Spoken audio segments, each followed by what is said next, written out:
جو اختلاف ہے وہ حقیقی اختلاف ہے، اور اختلاف کی بنیاد یہ ہے کہ یورپ کے جو مختلف فلاسفہ ہیں انہوں نے اپنے اپنے وقت میں فلسفے کی حیت کو ہی بدل دیا۔ تو جب فلسفے کی حیت کو بدلا، فلسفے کے موضوعات کو بدلا، بہت سارے موضوعات کو فلسفے سے خارج کر دیا، تو ظاہر ہے وقت کے بدلنے سے پھر تعریفات کا بھی بدلنا لازم آتا ہے۔ جیسے شروع کے اندر سائنس بھی فلسفے کا حصہ تھی، علم نفسیات بھی فلسفے کا حصہ تھا، علم موسیقی فلسفے کا حصہ تھا، علم ریاضی فلسفے کا حصہ تھا، تو اس وقت کی تعریف ظاہر ہے مختلف ہوگی۔ لیکن جب علم نفسیات کو نکال دیا گیا، جب سائنس علیحدہ ہو گئی، جب علم ریاضی علیحدہ ہو گئی، علم موسیقی مستقل علم بن گیا، تو بہت سارے علوم جو جو نکلتے گئے، فلسفے کی تعریف کے اندر بھی فرق آتا گیا۔ اسی طرح کچھ مشہور فلاسفہ کے ایسے فلسفے تھے کہ لوگوں نے انہی کو دیکھ کر پھر فلسفے کی تعریف کرنے کو پسند کیا۔ تو یہ بڑی وجوہات تھی فلسفے کی تعریفات کی اختلاف کی۔ مثلا بالکل جو جدید صورتحال ہے کہ جو انگلستان کا یعنی برطانیہ کا جو فلسفہ اور فلاسفرز ہیں، انہوں نے ما بعد الطبیعیات کو، میٹا فزکس کو فلسفے سے نکال دیا۔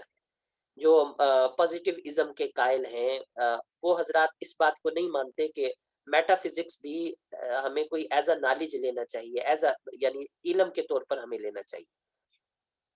تو اب ان کے نزدیک جب وہ تعریف کرتے ہیں کہ فلسفہ نام ہے علوم عقلیہ کا، تو باقی علوم عقلیہ کو تو شامل کر لیتے ہیں، لیکن پہلے جس چیز کو فلسفے کی بنیاد سمجھا جاتا تھا، آج ان باتوں کو وہ فلسفے سے خارج اور بالکل بیکار سمجھتے ہیں، پازیٹیو ازم کے جو قائل ہیں کہ ان چیزوں کا کوئی مطلب نہیں ہے، کوئی معنی نہیں ہے۔ وہ تو یہاں تک کہتے ہیں کہ ہر لفظ جو با معنی ہوتا ہے اسی لفظ پر بحث ہونی چاہیے، اور جو لفظ بے معنی ہو اس پر بحث نہیں ہونی چاہیے۔ لیکن ان کے نزدیک بے معنی وہ تمام الفاظ بے معنی ہیں کہ جن کے پیچھے ہمارے حواس نہیں ہیں، صرف عقل ہے۔ یعنی ہماری عقلی مشگافیاں تو ہوں، لیکن ہم اپنی حس سے اور اپنے ادراک سے ان کو سمجھ نہ پائیں، تو ان کے نزدیک وہ سب بے معنی ہے۔ مثال کے طور پہ اگر میں لفظ استعمال کرتا ہوں میز کا، تو میز لوگوں نے دیکھی ہوئی ہے، ان کے ذہن کے اندر میز کی ایک تصویر آ جائے گی۔ اگر میں موبائل کا لفظ استعمال کرتا ہوں تو موبائل مادی چیز ہے، لوگوں کے سامنے اس کی تصویر آ جائے گی، تو لوگ اس کو سمجھنے لگ جائیں گے۔ لیکن اگر میں کہتا ہوں خدا، تو سب مانتے ہیں کہ خدا کو کسی نے نہیں دیکھا۔ تو ایسے فلسفے کو ہم کیسے مانیں، ایسے لفظ کو ہم کیسے مانیں کہ جس کے پیچھے ہمارے حواس نہیں ہے؟ تو میٹا فزکس کے جتنے بھی مسائل ہیں ان سب کے پیچھے جو ہے حواس نہیں ہے، تبھی ان کو ما بعد الطبیعیات کہا جاتا ہے کہ وہ طبی نہیں ہے، وہ مادی نہیں ہے، وہ غیر مادی ہے۔ تو ان کے نزدیک وہ سب فضول ہیں، لہٰذا وہ سب الفاظ بے معنی ہیں۔ جب وہ سب الفاظ بے معنی ہیں تو فلسفے کو بے معنی چیزوں سے چھٹکارا دلوانا چاہیے تاکہ لوگ فلسفے کو صاف انداز سے پڑھ سکیں۔ لہٰذا پازیٹیو ازم کے جو قائلین ہیں یا جو جدید لاجیکل پازیٹیو ازم کے قائل ہیں، منطقی ایجابیت جسے کہا جاتا ہے، ان کے نزدیک میٹا فزکس، ان کے نزدیک ما بعد الطبیعیات، یہ سب فلسفے کا حصہ نہیں، ان کو فلسفے سے خارج ہونا چاہیے۔ تو ظاہر ہے اب ان کے نزدیک جو تعریف ہوگی وہ مختلف ہوگی۔ تو تعریفات کا اختلاف فلسفے میں جو حقیقی اختلاف بنا، اس کی بنیادی وجہ یہ ہے کہ فلسفے میں مختلف فلسفے سامنے آئے۔ کل کو میں نے یہ بات بھی عرض کر دی تھی کہ مشرق کے اندر ایسا نہیں ہوا، یعنی مسلمانوں کو فلسفے کے اندر ایسی پریشانیاں پیش نہیں آئی۔ مسلمانوں کے ہاں تو فلسفہ دو چیزوں پر بولا جاتا ہے، ایک عام الفاظ میں فلسفہ بمعنی حکمت بولا جاتا ہے، لہٰذا مذہبی حکمت پر بھی فلسفے کا لفظ استعمال ہوتا ہے، جیسے فلسفہ شاہ ولی اللہ رحمۃ اللہ تعالی علیہ، یا اسی طرح جو مذہبی شخصیات ہیں ان کے جو مختلف فلسفے ہیں، شیخ ابن عربی کا فلسفہ، اور مختلف فلسفوں کے اوپر یہ لفظ استعمال ہوتا ہے عمومی معنی کے اندر۔ اور ایک خصوصی معنی ہے کہ وجود کی بحث کرنا، یعنی ما بعد الطبیعیات کے نام سے جو فلسفے کی تعریف کی جاتی ہے۔ دو تعریفات مسلمانوں میں زیادہ مشہور ہیں، ان کے ہاں اتنی پریشانی نہیں پیش آئی جیسے مغرب کے اندر پیش آئی، اور مغرب میں پیش آنے کی جو وجوہات ہیں کل ہم نے ان کو پڑھ لیا ہے۔ میں نے جو کچھ کل پڑھا تھا اس کا خلاصہ آپ حضرات کے سامنے رکھ دیا ہے تاکہ ہم آگے بڑھ سکیں۔ یہ آپ کے سامنے اب جو عبارت آپ کو نظر آ رہی ہے، یہ معین الفلسفہ کی کتاب سے لی گئی عبارت ہے۔ لفظ فلسفہ آج کل کتنے معنی میں استعمال ہوتا ہے، میں پڑھ دیتا ہوں۔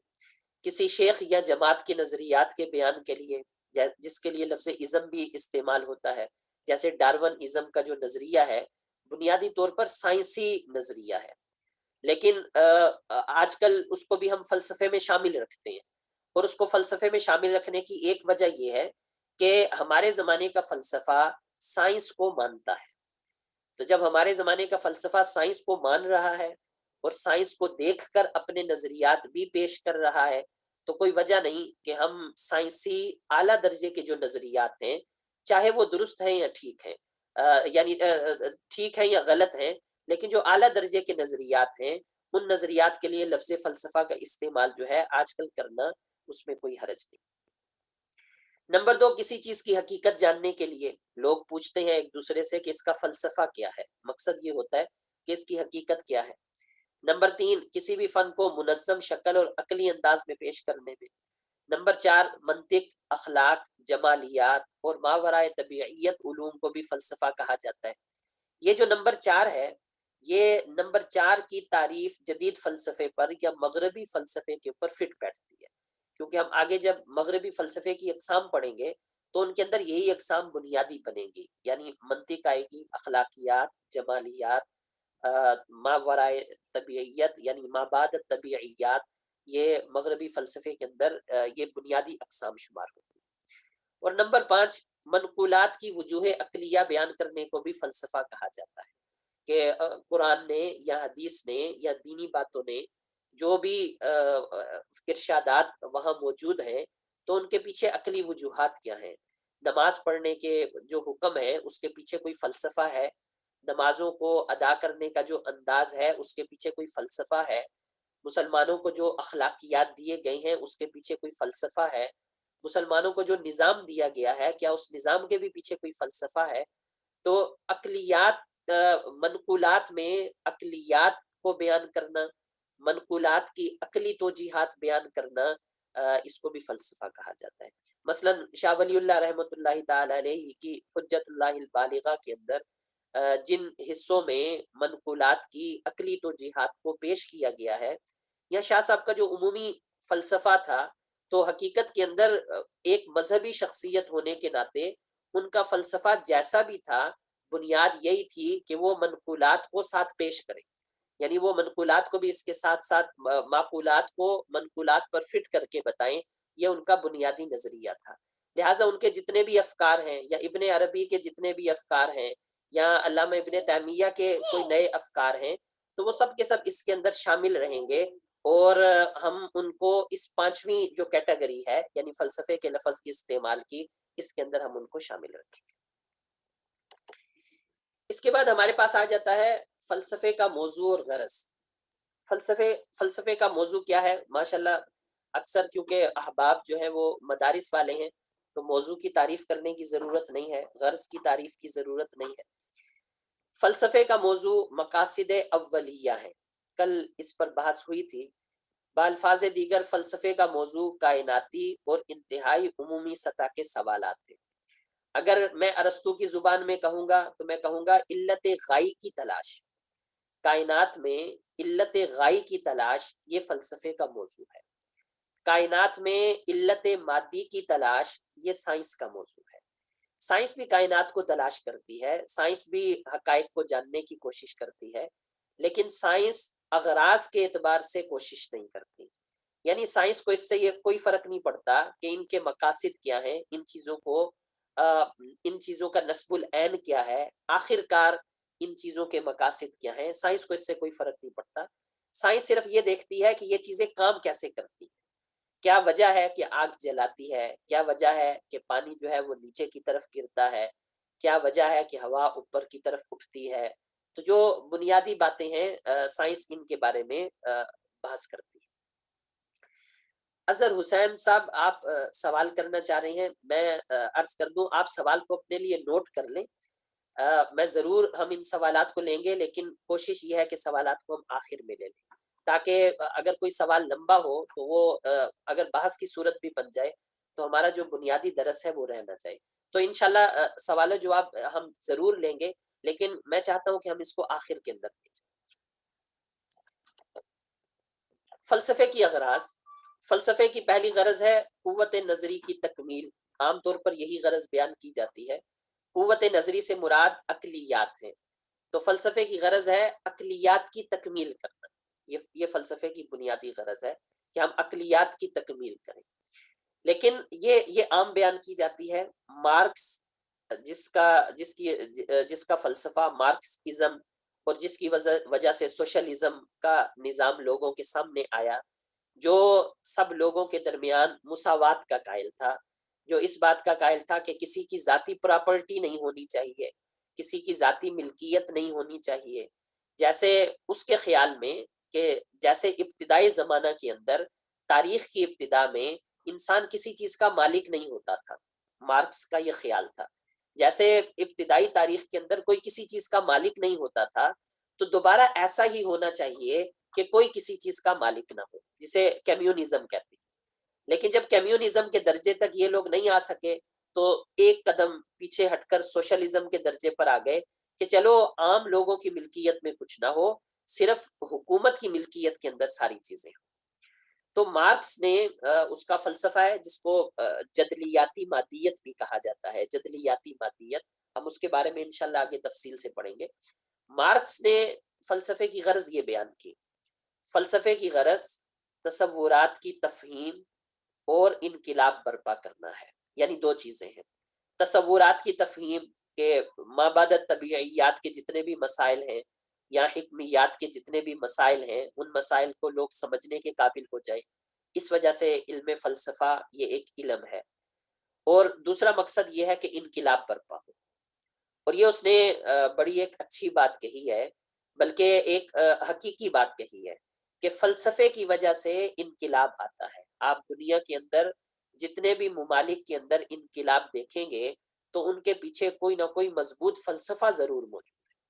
خاص طور پر یورپ کا جو آج کل کا نظام ہے، پورا ایک نظام زندگی ہے، اس نظام زندگی کے پیچھے بہت سارے فلسفے ہیں جن کی وجہ سے وہ نظام زندگی ایسا ہے جیسا آج کل ہمیں نظر آتا ہے۔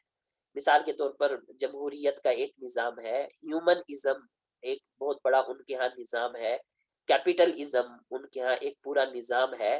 تو پہلے یہ فلسفے تھے جو لوگوں کے ذہنوں کے اندر ڈالے گئے، لوگوں کو ان کا قائل کیا گیا۔ جب لوگ ان فلسفوں کو سمجھ گئے تو اس کے بعد انہوں نے اسی کے مطابق اپنی زندگیوں کو ڈھال لیا۔ لبرلزم، ہمارے پاک و ہند کے اندر یہ لفظ بہت استعمال ہوتا ہے، کچھ لوگ شوقیہ لبرل بھی ہوتے ہیں، شوقیہ روشن خیال بھی ہوتے ہیں۔ تو لبرلزم یہ ایک فلسفی ہے جس کے مطابق ہر شخص جو ہے وہ جو چاہے کہنا چاہے، سوچنا چاہے، وہ اس کے لیے آزاد ہے۔ تو آزادی کو اس حد تک کچھ لوگ برتنے لگ جاتے ہیں کہ وہ مذہب کے مذاق اڑانے لگ جاتے ہیں، مذہبیات کا مذاق اڑانے لگ جاتے ہیں۔ ان کا خیال ہے کہ شاید یہ بھی لبرلزم کے اندر آتا ہے، اور پہلے وہ لبرلزم کا ایک نام انہوں نے لے لیا اور اس کے بعد یہ لفظ استعمال کرنے لگے۔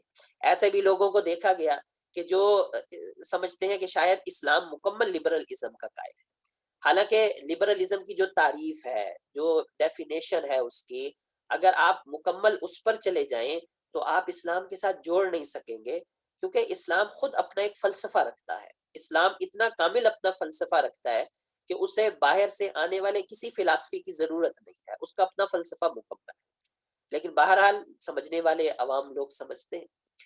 تو مارکس نے کہا کہ فلسفے کی غرض ہے تصورات کی تفہیم، نمبر ایک، اور نمبر دو انقلاب برپا کرنا، کہ لوگوں کی زندگیوں کے اندر انقلاب آ جائے۔ اس کے بعد ہمارے پاس سوال آتا ہے کہ پہلا فلسفی کون تھا؟ پہلے فلسفی کے بارے میں یہ بھی کہا گیا ہے کہ حضرت ادریس علیہ السلام وہ پہلے فلسفی تھے۔ حضرت ادریس علیہ السلام کو اگر ہم کہیں کہ وہ پہلے فلسفی تھے تو یہ بات کیسے ثابت ہوگی؟ تو مذاہب کے اندر یہ بات مشہور ہے کہ حضرت ادریس علیہ السلام کو اللہ تعالیٰ نے ستاروں کا علم عطا فرمایا۔ ستاروں کے علم سے مراد مستقبل کی پیشن گوئی کرنا نہیں ہے، ستاروں کے علم سے مراد علم فلکیات ہے، علم نجوم نہیں، علم فلکیات اللہ تعالیٰ نے عطا فرمایا تھا، اور علم فلکیات کی بہت ساری باتیں وہ جانتے تھے۔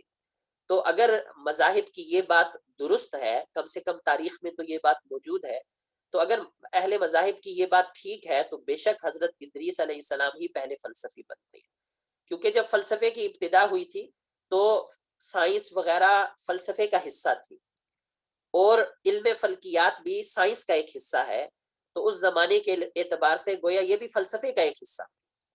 لہٰذا جن لوگوں نے اللہ تعالیٰ کے عطا فرمانے سے جن لوگوں نے ایسے علوم کی طرف توجہ کی تو ان کو ہم پہلا فلسفی کہہ سکتے ہیں، لیکن عام طور پر مغربی فلسفے کے اندر ایسے نہیں کہا جاتا، مشرقی کے اندر بھی ایسے کوئی یقینی نہیں کہا جاتا، ایک اندازہ ہے، لیکن مغربی فلسفے کے اندر ایسے نہیں کہا جاتا، بلکہ مغربی فلسفے کے اندر پہلی شخصیت جس کے لیے لفظ فلسفی ہم لوگ استعمال کرتے ہیں وہ ایشیائے کوچک کا ایک شہر تھا آئیونیا۔ ایشیائے کوچک کے ایک شہر آئیونیا کا ایک باشندہ تھا جس کا نام تھا تھالیس۔ تھالس عربی کے اندر توئیں کے ساتھ تالیس کہا جاتا ہے، تالیس ملتی مالیٹس شہر کا نام ہے، تو مالیٹس شہر اور آئیونیائی علاقے کا یہ باشندہ تھا۔ اس نے سب سے پہلے یہ نظریہ پیش کیا کہ کائنات کی اصل پانی ہے، کل کائنات پانی سے بنی ہے۔ وہ اس سے کیا کہنا چاہتا تھا؟ کائنات کی اصل پانی ہے، کل کائنات پانی سے بنی ہے، اس کی تو بہت ساری تشریحات ہو سکتی ہیں، لیکن معلوم تاریخ کی حد تک وہ پہلا شخص تھا کہ جس نے صرف عقل سے کائنات کو سوچنا شروع کیا اور کائنات کی کوئی توجیہ پیش کی۔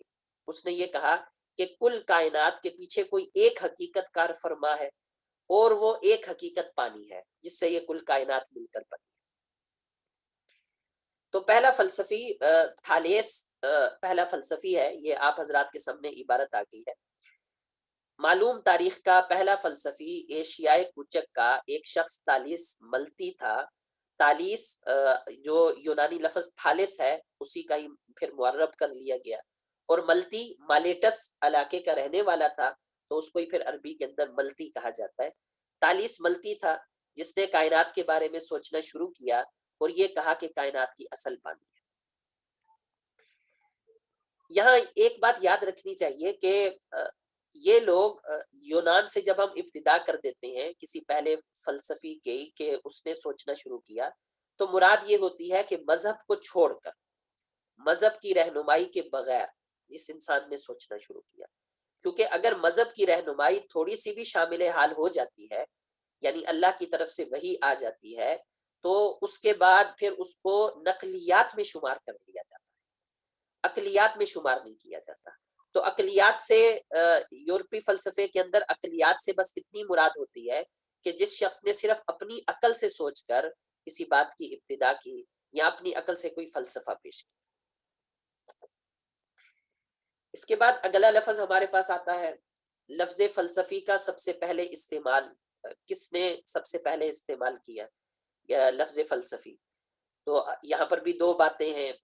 جو معین الفلسفہ کتاب ہے اس کے اندر لکھا ہوا ہے کہ سقراط نے اپنے لیے یہ لفظ استعمال کیا، غالباً مجھے ابھی یہی یاد ہے، اور عام طور پر جو مشہور ہے وہ یہ ہے کہ فیثاغورس نے سب سے پہلے اپنے لیے لفظ فلسفی استعمال کیا۔ ایسا بھی ہو سکتا ہے کہ فیثاغورس نے اپنے لیے لفظ فلسفی استعمال کیا ہو اور مشہور جا کر سقراط کے زمانے میں وکلاء کے لیے یہ لفظ مشہور ہو گیا ہو، ایسا بھی ہو سکتا ہے۔ بہرحال فیثاغورس کی تقریر بہت مشہور ہے، جس تقریر کے آخر میں فیثاغورس نے یہ کہا تھا کہ میرا شمار انہی لوگوں میں ہے کہ جن لوگوں کو فلسفی کہا جاتا ہے۔ جب اس سے ایک بادشاہ نے پوچھا تھا کہ آپ کون ہیں، آپ کا پیشہ کیا ہے، تو اس نے کہا تھا کہ انسان کی مثال، لوگوں کی مثال جو ہے یہ ایک تماشے گاہ کی ہے، ایک میلے جیسی مثال ہے کہ میلے کے اندر تین طرح کے لوگ آتے ہیں۔ پہلی طرح کے لوگ ہیں وہ خرید و فروخت کرنے آتے ہیں، دوسری طرح کے لوگ ان سے تھوڑے بلند درجے پر ہیں جو کچھ کھیل تماشا خود کرنے آتے ہیں، یعنی آپ کہہ لیں کہ کھیل دکھانے آتے ہیں، اور فیثاغورس کہنے لگا کہ تیسرے درجے کے وہ لوگ ہیں کہ جن کا مقصد کوئی دنیاوی وجہ نہیں ہوتی، وہ وہاں پر کچھ غور و فکر کرنے آتے ہیں۔ تو فیثاغورس کہتا ہے کہ ایسے لوگوں کو میں فلسفی کہتا ہوں اور میرا شمار بھی انہی لوگوں میں ہے۔ اتنا ہی فیثاغورس نے نہیں کہا، بلکہ اس نے فلسفی کے بارے میں بڑی تعریفات وغیرہ بھی کی کہ فلسفی کی صفات کیا ہوتی ہیں۔ مثلاً ایک جگہ اس نے کہا کہ فلسفی کو جب گالیاں دی جاتی ہیں تو اپنے بدگو کی ذات پر کبھی حملہ نہیں کرتا، جب وہ سنتا ہے کہ فلاں شخص ہزاروں لاکھوں ایکڑ زمین کا مالک ہے تو وہ اسے ایک نہایت ہلکی بات سمجھتا ہے، کیونکہ وہ تو اپنے عالم تصور میں ساری دنیا کو پیش نظر رکھنے کا عادی ہے۔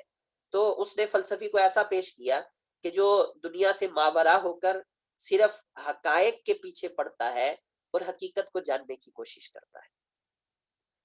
تو لفظ فلسفی کا پہلا استعمال آگے میں نے اس عبارت کو جو ہے یہاں پر نقل کر لیا ہے، آپ وہ عبارت دیکھ لیں۔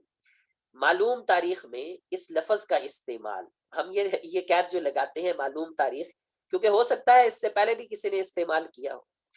معلوم تاریخ میں اس لفظ کا استعمال سب سے پہلے فیثاغورس کے پاس ملتا ہے۔ فیثاغورس سے فلیس شہر کے بادشاہ نے اس کا پیشہ پوچھا تو فیثاغورس نے کہا انسانی زندگی کی مثال کسی بڑے میلے یا تماشے سے دی جا سکتی ہے جہاں بہت سے لوگ اس غرض سے آتے ہیں کہ اپنے کرتب دکھا کر نام پیدا کریں، اور بہت سے اس لیے آتے ہیں کہ خرید و فروخت کے ذریعے مالی منفعت حاصل کریں۔ لیکن معدود چند لوگ ایسے بھی ہوتے ہیں جن کو نہ حصول شہرت غرض ہوتی ہے نہ جلب منفعت، بلکہ جو زیادہ عالی حوصلہ ہوتے ہیں وہ صرف اس لیے آتے ہیں کہ ایسے مواقع کی مختلف کیفیات کا علم و تجربہ حاصل کریں۔ اسی طرح دنیا میں جہاں عموماً لوگ شہرت یا منفعت کی صحیح کے حصول میں مصروف رہتے ہیں، بعض افراد ان تمام دنیاوی محرکات سے بے نیاز ہو کر اپنا مقصد زندگی صرف مطالعہ فطرت اور انکشاف راز ہستی قرار دے لیتے ہیں۔ ان لوگوں کو میں فلسفی کہتا ہوں اور میرا شمار اسی جماعت میں ہے۔ میرے سے لکھنے میں یہ دو تین لفظ ذرا غلط لکھے گئے، بہرحال میرا شمار، میں فلسفی ہوں اور میرا شمار اسی جماعت میں ہے۔ میں نے آگے حوالہ دے دیا ہے، ایک کتاب مقالات فلسفہ کے اندر یہ عبارت جو ہے منقول ہے۔ یہ بھی کہا گیا ہے کہ سقراط نے سوفسطائیہ کے مقابلے میں سب سے پہلے یہ لفظ استعمال کیا۔ کیا سقراط نے ان کے مقابلے میں یہ لفظ استعمال کیا؟ تو جی آسان ہے کہ سقراط نے بھی استعمال کیا ہوگا، اور سقراط کے زمانے میں لفظ فلسفی یہ پھیل گیا ہوگا، کیونکہ سقراط جیسی عبقری شخصیت جو ہے اس نے اتنا اس لفظ کو پھیلایا ہوگا کہ سوفسطائیہ کا جو ایک اثر یونان پر پھیل رہا تھا وہ اثر کم ہونا شروع ہو گیا ہوگا۔ تو دونوں باتیں اپنی جگہ ٹھیک ہو سکتی۔ اس کے بعد ہمارے پاس لفظ آتا ہے فلسفے کا ماخذ کیا ہے۔ فلسفے کے ماخذ سے ہماری مراد یہ ہے کہ وہ سرچشمہ کیا ہے جس سے فلسفہ پھوٹتا ہے، کیسے کوئی انسان فلسفی بنتا ہے، یہ کہنا مقصد ہے کہ فلسفے کا ماخذ کیا ہے، فلسفے کی کس طرح کوئی فلسفے کی ابتدا ہوتی ہے۔ میں نے 4 چیزوں کو جمع کیا ہے جن کو 3 عنوانات کے تحت جمع کر دیا ہے۔ فلسفے کا ایک ماخذ ہے دیو مالائیت۔ دیو مالائیت سے مراد ہے اساطیر الاولین، یعنی پرانے ایسے قصے کہانیاں کہ جن کی کوئی حقیقت نہیں ہے، بس سنے سنائی باتیں ہیں، ان کو دیو مالائیت کا نام دیا جاتا ہے۔ یہ فلسفے کی ایک بہت بڑی وجہ ہے، فلسفے کے ظاہر ہونے کی بہت بڑی وجہ ہے۔ مختصر کہوں تو میں یوں کہوں گا کہ دیو مالائیت کے اندر اتنی خلاف عقل باتوں کو پیش کیا جاتا ہے کہ سنجیدہ انسان سوچنے پر مجبور ہو جاتا ہے کہ کیا واقعتاً کائنات اسی طرح چل رہی ہے، اور کیا واقعتاً کائنات کے پیچھے یہی راز کار فرما ہے۔ تو جب انسان سوچنے لگ جاتا ہے تو وہ اپنی عقل استعمال کرتا ہے اور فلسفے کا دروازہ کھل جاتا ہے۔ اور ابتدا میں بھی ایسے ہی ہوا کہ جو ابتدائی فلاسفہ تھے، مثلا سقراط کا ہی اگر آپ نام لے لیں، تو ابتدائی فلاسفہ ایلیاتی مکتب، ہم انشاءاللہ آگے اس کو تفصیل سے دیکھیں گے، ایلیاتی جو مکتب تھا، سقراط جو تھا، جو مشہور فلاسفہ تھے، وہ دیو مالائیت کے بہت سخت مخالف تھے۔ اسی وجہ سے اس زمانے کی عوام ان کے مخالف ہو گئی تھی، کیونکہ وہ کہتے تھے کہ یہ باتیں خلاف عقل ہیں، ہم ان باتوں کو کیسے تسلیم کر لیں، کہ ان کو تسلیم کرنے سے یوں لگتا ہے کہ جیسے انسان ایک چھوٹا انسان ہے اور خدا ایک بڑا انسان ہے، اور بہت سارے خدا چند بہت بڑے بڑے انسان ہیں جنہوں نے مل کر یہ چھوٹے چھوٹے انسانوں کو پیدا کیا ہے، اور ان خداؤں میں انسانی تمام صفات پائی جاتی ہیں، بغض بھی پایا جاتا ہے، حسد بھی پایا جاتا ہے، آپس کی دشمنی بھی پائی جاتی ہے۔ ان خداؤں کے اندر آپس کا غصہ بھی ہے، اکثر وہ لوگوں پر غصہ ہوتے ہیں، وہ لوگوں پر اکثر رحم نہیں کرتے بلکہ اکثر لوگوں کے اوپر ظلم کرتے ہیں، لہٰذا مختلف خدا ہیں، اور ان سے حفاظت کا یہی طریقہ ہے کہ ان کی عبادت کی جائے تو انسان ہلاکت سے بچ جائے گا۔ لیکن معمولی سی ان کی جو خلاف عقل باتیں ہیں ان کو ہم نے معمولی سی تفصیل سے دیکھنا ہے، تاکہ ایک دم پتہ چل جائے کہ یہ باتیں کیسی ہیں اور کس طرح یہ باتیں جو ہے وہ خلاف عقل ہیں۔ مثال کے طور پر اگر ہم چلے جائیں ناروے کی طرف، تو ناروے اور سویڈن کے اندر پرانی کہانیوں میں سے یہ کہانیاں ہیں کہ ایک خدا ہے جو بارش برساتا ہے، اس کا نام ہے تھور۔ تھور خدا ہے، بارش کا خدا ہے، اور آسمان کے اوپر دو تین مملکتیں ہیں، دو تین سلطنتیں ہیں۔ ایک سلطنت خداؤں کی سلطنت ہے، وہاں بہت سارے خدا رہتے ہیں، بارش کا خدا ہے، محبت کا خدا ہے، کھیتی کا خدا ہے، وہاں پر وہ خدا رہتے ہیں۔ ایک جگہ ہے اس کو وہ کہتے ہیں ایس گارڈ، ایک جگہ ہے ایل گارڈ جہاں پر جو ہے دیو رہتے ہیں، شریر لوگ رہتے ہیں، شیاطین رہتے ہیں۔ تو تھور بھی ایک خدا ہے جو بارش برساتا ہے، اس کے ہاتھ میں ہتھوڑا ہے، اور وہ جب بادلوں کے اوپر برساتا ہے تو ہمیں جو بجلی کی کڑک سنائی دیتی ہے، حقیقت میں یہ ہتھوڑے کی آواز ہے جو ہمیں سنائی دیتی ہے، اور جس کی وجہ سے بارش شروع ہو جاتی ہے۔ پھر ایک مرتبہ ایسا بھی ہوا کہ جو ایل گارڈ کے دیوتا تھے، یعنی شریر لوگ تھے، ان لوگوں نے تھور کے ہتھوڑے کو چرا لیا، اور انہوں نے یہ شرط پیش کی کہ ہم اس شرط پر یہ تھوڑا واپس کریں گے کہ جو ایک خدا ہے، ایک عورت خدا ہے فریجا، اس کے ساتھ ہمارے جو سردار ہے اس کی شادی کرا دی جائے۔ تو تھور اس معاملے میں اب بڑا پریشان ہوا، اس کے پاس اپنی طاقت نہیں تھی، تو کسی اور خدا نے ان کو سمجھایا کہ تم یوں کرو کہ تم ہی فریجا کی شکل بن کر اور جو ہے وہاں پر چلے جاؤ، اور تم شرط پیش کر دینا کہ یہ شخص جو جنات کہہ دیں یا شریر دیو کہہ دیں، تو ان کا مالک میرے پاس تبھی آ سکے گا جب وہ تھوڑ کا ہتھوڑا بطور مہر کے یا بطور منہ دکھائی کے میرے سامنے پیش کرے۔ چنانچہ وہ اس پر راضی ہو جاتا ہے، وہ ہتھوڑا پیش کرتا ہے، اور تھوڑ کو اپنا ہتھوڑا ملتا ہے۔ سب سے پہلے وہ اس شخص کا صفایا کرتا ہے، اس دیو کا صفایا، اس کے بعد وہ ایل گارڈ کا صفایا کرتا ہے، اور اس طرح دنیا کے اندر تھوڑ کی تعریفیں جو ہے پھیل جاتی ہیں۔ اب عوام کے درمیان کیا باتیں چلتی تھی کہ اگر بارش نہیں ہو رہی تو ہو سکتا ہے تھوڑ کا تھوڑا وہ چرا لیا گیا ہو، اس وجہ سے اب بارش نہیں ہو رہی، ہو سکتا ہے تھوڑ مجبور ہو جس وجہ سے بارش نہیں ہو رہی۔ تو یہ خداؤں کا ایک کنسپٹ تھا، خداؤں کے بارے میں ایک خیال تھا جو اس زمانے کے اندر رائج تھا۔ اگر آپ ایتھنز میں چلے جائیں، آپ یونان میں چلے جائیں، تو یونان کے جو اولمپینز تھے، کوہ اولمپین کے اوپر، کوہ کا مطلب پہاڑ ہے، تو کوہ اولمپین کا جو پہاڑ ہے، اس پہاڑ کے بارے میں خیال تھا کہ یہاں پر 12-14 خدا رہتے ہیں، جو خدا جو ہے کائنات کو چلاتے ہیں۔ سب سے بڑا زیوس ہے، زیوس جو ہے اس کے پاس بجلی کی طاقت ہے، اور وہ بجلی گرا سکتا ہے، اور اس کے بعد باقی بھی خدا ہے۔ ہیرا ایک عورت خدا ہے جو محبت کی دیوی ہے۔ اس طرح کے بہت سارے نام تھے۔ اپالو ایک خدا ہے، اکثر اپالو کی اہل یونان عبادت کیا کرتے تھے۔ زیوس کے بارے میں آتا ہے کہ زیوس کا جو والد تھا، اس نے اپنے 4-5 بچوں کو کھا لیا تھا، زندہ کھا لیا تھا، اور وہ بچے اس کے پیٹ کے اندر قید تھے۔ تو زیوس کی ماں نے زیوس کو بچایا اور ایک غار کے اندر لے گئی، اور غار کے اندر جا کر زیوس کو چھپا دیا۔ تو زیوس کا خدا انتظار میں تھا کہ یہ جو اب کا بچہ پیدا ہوا ہے یہ بھی مجھے دیا جائے، میں اپنے بچوں سے ناراض ہوں، تو میں اس کو بھی کھاؤں گا۔ تو جو زیوس کی والدہ تھی، اس نے ایک پتھر کے اوپر کپڑا لپیٹا اور جا کر دے دیا۔ تو زیوس کا جو والد تھا وہ اتنی جلدی میں تھا کہ اس نے دیکھا بھی نہیں کہ یہ انسان ہے یا کیا ہے، اور اس نے اس پتھر کو ہی اپنا بیٹا سمجھ کے کھا لیا، اور وہ سمجھا کہ میں نے اپنے سب بیٹوں کو جو ہے وہ پیٹ کے اندر قید کر لیا۔ بعد میں زیوس جب بڑا ہوا تو اسے پتا چلا کہ میں اپنے والد سے مقابلہ نہیں کر سکتا، تو اس نے سوچا سب سے پہلے اپنے بہن بھائیوں کو چھڑانا چاہیے۔ تو بہن بھائیوں کو چھڑانے کا اس نے یہ طریقہ اپنایا کہ شہد کے اندر کوئی بدہضمی کی دوائی ملا کر اس نے کسی طرح اپنے والد تک پہنچائی۔ اس کے والد نے اس دوائی کو پیا تو بدہضمی ہو گئی، الٹی ہوئی، تو جو پتھر تھا وہ بھی باہر آ گیا، اور باقی بھائی بہن بھی باہر آ گئے۔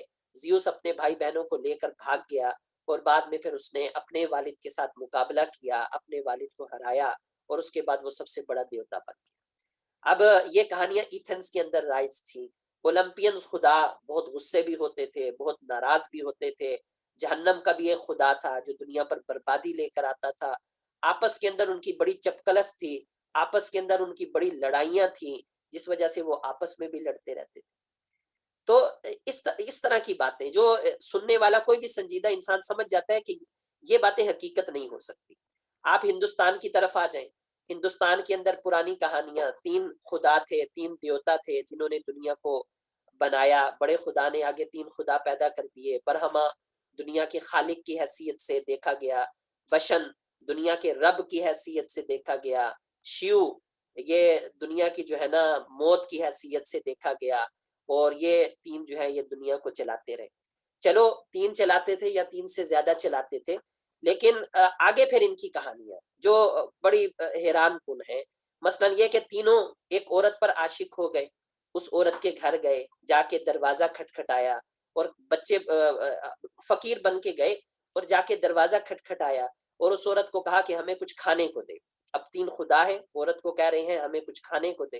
عورت کہنے لگی کہ کچھ اس نے اپنے خاوند سے اجازت لی اور کچھ لا کر دیا، تو کہنے لگے ہم اس طرح راضی نہیں ہوں گے، ہمیں گھر میں بٹھا کے کچھ کھلا، اور اس حالت میں کھلا کہ تو بغیر کپڑوں کے ہو، اس حالت میں کھلا۔ تو وہ عورت پریشان ہوئی، بہرحال اپنے خاوند سے اجازت لے کر وہ گھر میں لائی۔ اس کے بعد اس نے ان تینوں پر یعنی برہما پر، شیو پر، اس نے ان تینوں کے اوپر پانی چھڑکا، تو پانی چھڑکنے سے یہ تینوں چھوٹے بچے بن گئے، اور اس کے بعد مار کر اس نے ان تینوں کو گھر سے باہر نکال دیا۔ اسی طرح اندر دیوتا شیو کی ملاقات کرنے کے لیے کیلاش پہاڑوں میں جاتا ہے، وہاں پر شیو کو ایک بہت ڈراؤنی شکل میں دیکھتا ہے تو یقین نہیں کرتا کہ یہ شیو ہے، شیو اس سے بڑا ناراض ہوتا ہے، اور بعد کے اندر جب شیو راضی ہو جاتا ہے تو اندر دیوتا کہتا ہے کہ تمہاری آنکھوں میں غضب ہے، غصہ ہے، اس غصے کو ختم کر دو میرے لیے۔ لیکن شیو کہتا ہے یہ میرے بس میں نہیں ہے غصہ ختم کرنا، تو اپنی آنکھوں سے غصہ اٹھا کر جو ہے گنگا کے قریب پھینک دیتا ہے، اور وہاں پر اس کی آنکھوں سے جو غصہ گرا تھا تو اس سے ایک بچے نے جنم لیا، اس بچے کو برہما کے پاس لے گئے، اس بچے نے برہما کی داڑھی کو اس زور سے کھینچا کہ برہما کی آنکھوں سے آنسو آ گئے، برہما نے اس بچے کا نام جلندھر رکھ دیا، جس سے جلندھر شہر بھی ہے، بچے نے برہما نے اس کا نام جلندھر رکھ دیا، اور پھر اس طرح کی بہت ساری کہانیاں کہ ایک نہ ختم ہونے والا سلسلہ ہے۔ آپ چائنا کی طرف چلے جائیں تو ان کی دیو مالائیت اس سے بھی کہیں درجے آگے کی دیو مالائیت ہے، ایک نہ ختم ہونے والی دیو مالائیت۔ تو ایسی ایسی کہانیاں پرانے زمانے کے اندر مشہور تھیں کہ جو لوگ سوچنا چاہتے تھے وہ حیران ہو جاتے کہ کیا یہ لوگ خدا ہیں اور کیا یہ کائنات کو چلا رہے ہیں۔ تو یہ ایک بنیادی وجہ ہے فلسفے کے ماخذ کے طور پر، اور یہی حقیقت ہے کہ ابتدا میں اسی طرح فلسفے کی ابتدا ہوئی۔ کم سے کم مغربی فلسفے کی یہی بنیاد ہے کہ مغربی فلسفے میں پہلے دیو مالائیت تھی، علم الاسنام تھا، اسنام پرستی تھی، کچھ لوگ اس سے تنگ ہوئے تو انہوں نے کائنات کے اوپر خالصتاً عقل سے سوچنا شروع کیا، تو پھر وہ جن جن نتائج پر پہنچتے گئے ان سے ہی فلسفہ بنتا گیا، اور آج ہمارے سامنے فلسفے کی جو صورت ہے وہ صورت ہے۔ فلسفے کا دوسرا ماخذ اور منبع ہے فطرت۔ فطرت کا مطلب یہ ہے کہ لوگ جب دنیا کو دیکھتے ہیں، ایک سلیم الفطرت انسان جب دنیا کو دیکھتا ہے، سورج چاند ستاروں سیاروں کو دیکھتا ہے، تو خالی ذہن ہو کر جب وہ دیکھتا ہے تو ان کی حقیقت کو تلاش کرنا چاہتا ہے۔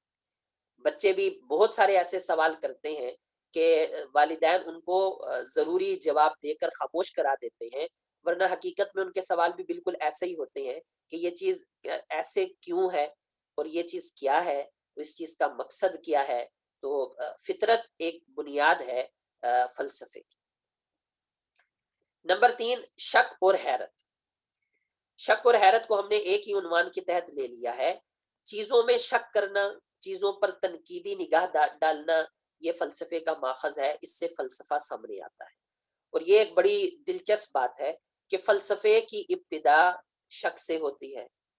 تو جو لوگ فلسفے کے خلاف ہیں، یا جیسے اگر ہم مذہب کے طور پر بھی بات کر لیں تو اہل مذہب بھی یہی کہتے ہیں کہ یہ ایک ایسا علم ہے جو شک کی کوکھ سے جنم لیتا ہے، اور ایسا علم ہے جو اپنی ابتدائی تعریفات سے لے کر انتہائی مسائل تک شدید اختلافات کا شکار ہے، کہ جس کے اندر اختلافات ہی اختلافات ہیں۔